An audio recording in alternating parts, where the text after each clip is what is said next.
자, 오늘 여러분과 함께 나눌 이야기는 바로 이겁니다. 우리의 믿음이 그저 마음속 생각에 머무는 게 아니라 어떻게 우리 삶을 실제로 바꾸는 강력한 힘이 되는가. 꼭 기억하십시오. 여러분이 믿는 바로 그만큼 여러분의 삶은 반드시 변화될 겁니다. 살다 보면 때로 길이 보이지 않고 너무나 외롭고 거대한 벽 앞에서 어찌할 바를 모를 때가 있죠. 세상은 다들 잘 사는 것 같은데 왜 나만 이렇게 힘들까 하는 그런 기분 말입니다. 오늘 우리가 만날 이야기의 두 주인공도 바로 그런 깊은 절망의 한가운데 서 있었습니다. 이야기는 마태복음 9장으로 거슬러 올라갑니다. 예수님께서 방금 죽었던 소녀를 살리시는 정말 믿을 수 없는 기적을 행하신 직후였죠. 그 엄청난 소문이 온 동네에 퍼져나갔고 그 소식을 들은 2명의 맹인이 있었습니다. 그들은 이 기회를 놓칠 수 없다는 간절함 하나로 예수님을 쫓기 시작합니다. 한번 그 상황을 그려보세요. 눈앞이 보이지 않는데 수많은 사람들이 웅성거리는 그 혼잡함 속에서 예수님이 어디 계신지 어디로 가시는지 알 방법이 있었을까요? 없었겠죠. 그들이 할 수 있는 유일한 것, 그분을 붙잡을 마지막 희망은 그저 목이 터져라 소리 지르는 것뿐이었습니다. 근데 이 외침은요, 그냥 저기요 하고 부르는 그런 차원이 아니었습니다. 성경 원어를 보면 크라조라는 단어를 쓰는데요. 이게 뭐냐면 마치 동물이 생존을 위해 울부짖는 것처럼 본능적으로 터져나오는 처절한 비명을 뜻합니다. 내 평생에 다시 없을 단 한 번의 기회를 놓치지 않겠다는 그야말로 절규였던 겁니다. 그리고 그 외침의 내용은 더 놀랍습니다. 다윗의 자손이여. 당시 이스라엘 사람들에게 다윗의 자손이라는 호칭은 아무한테나 쓰는 말이 아니었거든요. 이건 구약 성경에서부터 약속된 바로 그 구원자, 왕, 메시아를 향한 고백이었습니다. 그러니까 이건 정말 목숨을 건 엄청나게 담대한 신앙 고백이었던 거죠. 참 신기하지 않습니까? 영적인 진실을 가장 먼저 꿰뚫어 본 사람들이 눈이 멀쩡한 사람들이 아니라 바로 앞을 보지 못하는 이들이었다는 사실 말입니다. 이건 우리에게 중요한 걸 가르쳐 줍니다. 때로는 우리의 가장 큰 약점이 역설적으로 하나님을 가장 선명하게 만나는 통로가 될 수 있다는 것을요. 자, 그들의 처절한 외침이 통했을까요? 네, 통했습니다. 그들은 마침내 예수님을 따라 집 안까지 들어갔습니다. 그런데 예수님께서는 그들을 바로 고쳐주지 않으셨어요. 대신 모든 기적의 문을 여는 열쇠와도 같은 아주 중요한 질문을 하나 던지십니다. 내가 능히 이 일 할 줄을 믿느냐? 바로 이 질문입니다. 이 질문이야말로 모든 것의 핵심이죠. 예수님은 그냥 낫고 싶으냐? 라고 묻지 않으셨어요. 그들의 간절함이 어디서부터 시작됐는지, 그 뿌리가 단순한 바람인지 아니면 나에 대한 절대적인 믿음인지를 확인하고 싶으셨던 겁니다. 그들의 대답을 들어보십시오.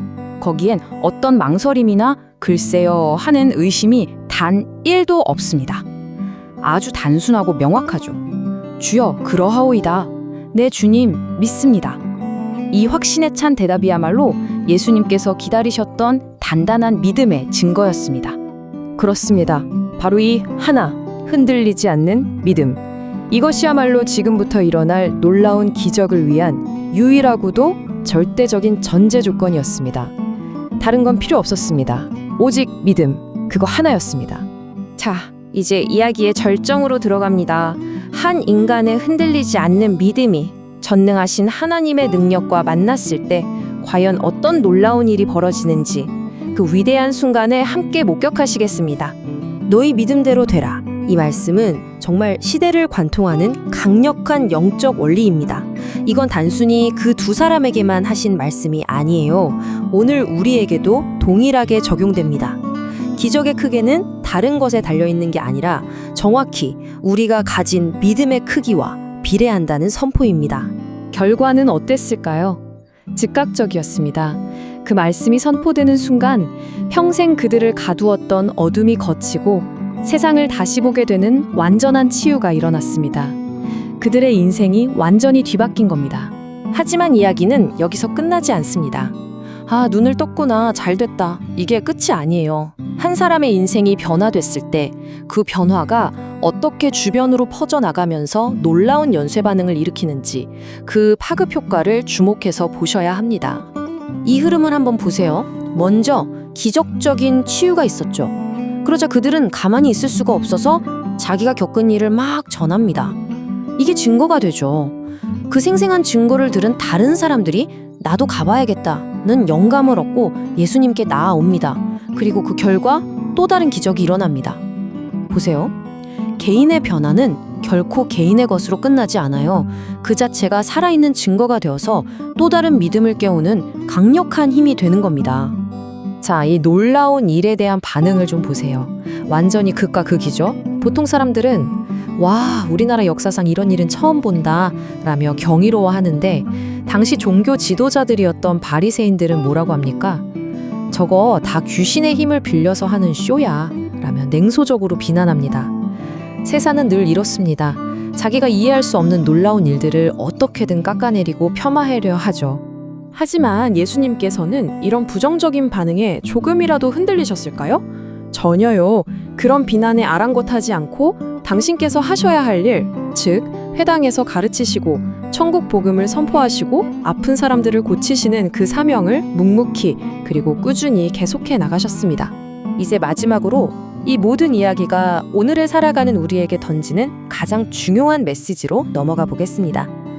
희망이 절실하게 필요한 이 세상 속에서 과연 우리는 어떤 사람으로 살아가야 할까요?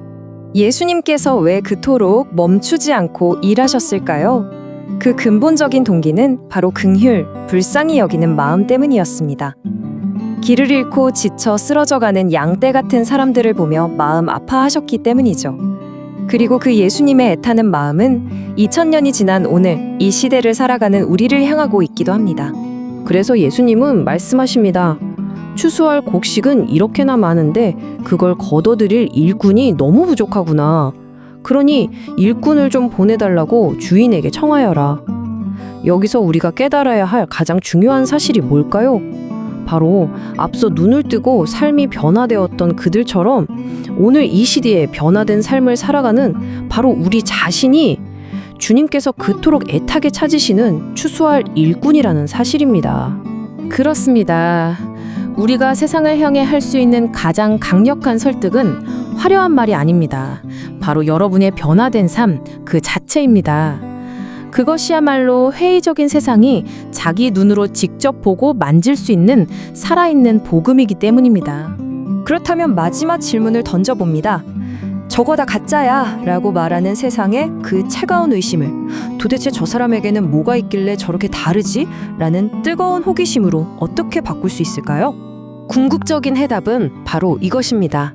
세상이 도저히 외면하거나 무시할 수 없을 만큼 우리의 삶이 믿음과 평안 그리고 기쁨으로 가득 차는 것. 그래서 우리의 삶 자체가 부인할 수 없는 증거가 되어서 세상 사람들이 먼저 다가와 질문하게 만드는 것. 그들이 우리와 같은 변화를 갈망하도록 이끄는 것. 부디 여러분 한 분 한 분의 삶이 이 시대에 살아 숨쉬는 복음이 되기를 간절히 소망합니다.